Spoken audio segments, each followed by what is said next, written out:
Segundo a teoria da evolução, os indivíduos passam por uma série de modificações necessárias para a sobrevivência, de forma a adaptar-se ao meio em que vivem. É possível perceber, por meio de uma série de evidências, que os ancestrais dos seres viventes eram distintos dos seres que vemos hoje. As evidências da evolução precisam ser conhecidas para que possamos compreender a história da evolução do nosso planeta. Uma dessas evidências são os fósseis. Eles são registros claros de que os organismos que viveram no passado eram diferentes dos atuais.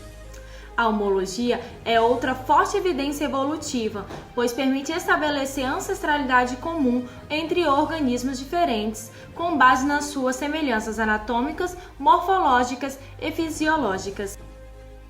Os órgãos homólogos possuem como característica principal a mesma estrutura e origem embrionária, mas com funções diferentes. A analogia, por outro lado, relaciona estruturas biológicas entre organismos e espécies diferentes que possuem a mesma função, mas que não possuem a mesma origem embrionária. Órgãos vestigiais são estruturas que se encontram atrofiadas e sem função aparente no organismo. Sua presença indica uma evidência da evolução, uma vez que essa estrutura, hoje sem grande função, no passado pode ter sido de grande importância para os ancestrais da espécie. Podem também estar presentes em alguns animais e ausentes em outros, mesmo que ambos estejam existindo no mesmo período de tempo. Um exemplo são os peixes das cavernas, que são animais que vivem no escuro e, portanto, sua visão não é tão necessária quanto eram para os seus ancestrais no passado.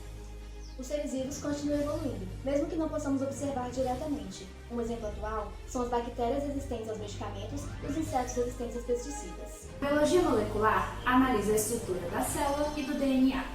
Com base nessas características, é possível sugerir que todos os organismos vivos descendem de um ancestral comum. E todos os organismos atuais compartilham características herdadas de um ancestral. A biogeografia fornece pistas de como as espécies se relacionam uma com as outras. Através da Pangeia, grupos como animais e plantas se separaram e evoluíram. Estes recebem nomes de espécies de ilhas, possuem muitos ancestrais no continente, mas conforme divergem, vão se adaptando e se modificando por estarem isolados.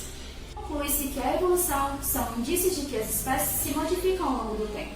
E como dizia Vygotsky, nada na biologia faz sentido senão a luz da evolução. Boa noite!